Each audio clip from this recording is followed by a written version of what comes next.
हमारे मुल्क के हालात कोई इतने अच्छे नहीं हैं। महंगाई तो एक तरफ, लेकिन लोगों की आमदनी भी इतनी नहीं है कि वो आराम से अपनी ज़िंदगी गुजार सकें। परेशानी में लोग यहाँ वहाँ से पैसे अरेंज करने की कोशिश करते हैं, जिसमें कर्जा देने वाली एप्लीकेशंस भी शामिल हैं। ये मोबाइल एप्लीकेशंस आपको बहुत आसानी के साथ कर्जा दे देती हैं। आपने बिल जमा करवाना हो या स्कूल्स की फ़ीस देनी हो या कोई भी दवाइयाँ वगैरह लेनी हो, आपको कर्जा बहुत आसानी के साथ मिल जाता है। लेकिन ये सब कुछ इतना आसान नहीं है।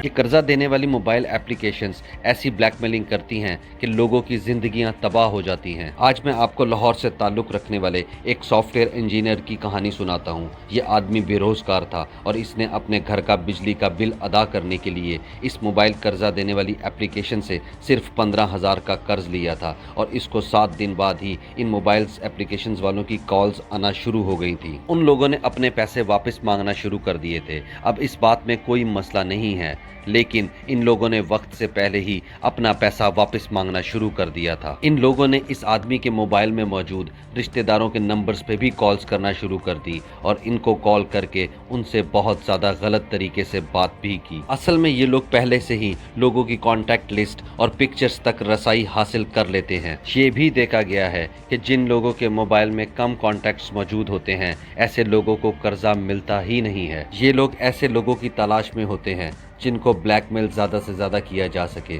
बहरहाल उस आदमी ने 15,000 का कर्जा उतारने के लिए एक और दूसरी मोबाइल एप्लीकेशन से 15,000 का कर्ज लिया और जिसका सूद बढ़ते बढ़ते 2,30,000 तक पहुंच चुका था। कर्जा तो वक्त पर ही वापस करना चाहिए, लेकिन यहाँ पर मसला ये है कि हमारे लोग इतने ज़्यादा सादा हैं कि सूद के चार्जेस मिलाकर और दूसरे हिडन चार्जेस मिला के 15,000 तक का कर्जा 2,30,000 तक पहुंच जाता है और इन लोगों को पता ही नहीं चलता। और इसके अलावा दोस्तों और रिश्तेदारों के सामने इज्जत अलग से ख़राब होती है। और अगर कर्जा किसी लड़की ने लिया हो तो उस लड़की की गैलरी से तस्वीर लेकर उसकी तस्वीर को एडिट कर कर उसको धमकियां देते हैं कि ये तस्वीर हम इंटरनेट पर पोस्ट कर देंगे। बहुत से लोगों की ज़िंदगियां तबाह हो चुकी हैं। गवर्नमेंट ऑफ पाकिस्तान ने भी अपनी प्रेस रिलीज़ में यही कहा था कि ये मोबाइल एप्लीकेशंस लोगों के मोबाइल्स का कंट्रोल हासिल कर लेती हैं और लोगों को इस बात का ज़रा भी एहसास नहीं होता और इसी वजह से लोगों को मोबाइल एप्लीकेशंस इंस्टॉल करने के बाद इनकी टर्म्स एंड कंडीशंस को सही तरह से पढ़ लेना चाहिए। गवर्नमेंट ऑफ पाकिस्तान ने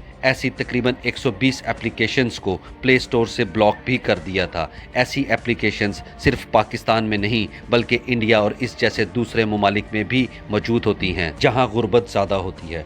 कोविड-19 के बाद ऐसी बहुत सारी एप्लीकेशंस सामने आई थी। कहा जाता है कि ऐसी एप्लीकेशंस ज़्यादातर चाइना से ऑपरेट की जाती हैं, लेकिन हैरत की बात यह है कि बहुत सारी ऐसी एप्लीकेशंस भी मौजूद हैं जिनके बारे में आज तक ये ही नहीं पता कि ये कहां से ऑपरेट की जाती हैं। ये कंपनीज पाकिस्तान और इंडिया जैसे ममालिक से लोगों को हायर करती हैं जिनका काम सिर्फ लोगों को धमकियां देना होता है। ये एम्प्लॉयज़ लोगों को ज़्यादा से ज़्यादा धमकियां देकर ज़्यादा से ज़्यादा पैसे निकलवाने की पूरी कोशिश करते हैं और इस रिकवरी पर कंपनीज इनको कमीशंस भी देती हैं। इन एप्लीकेशंस का प्रॉपर ऑफिस मौजूद हो या फिर ये गवर्नमेंट ऑफ पाकिस्तान के साथ प्रॉपर रजिस्टर्ड हो तो बात समझ में भी आती है, लेकिन हैरत की बात यह है कि कई ऐसी 100 एप्लीकेशंस मौजूद हैं जिनका कोई अता पता ही नहीं है।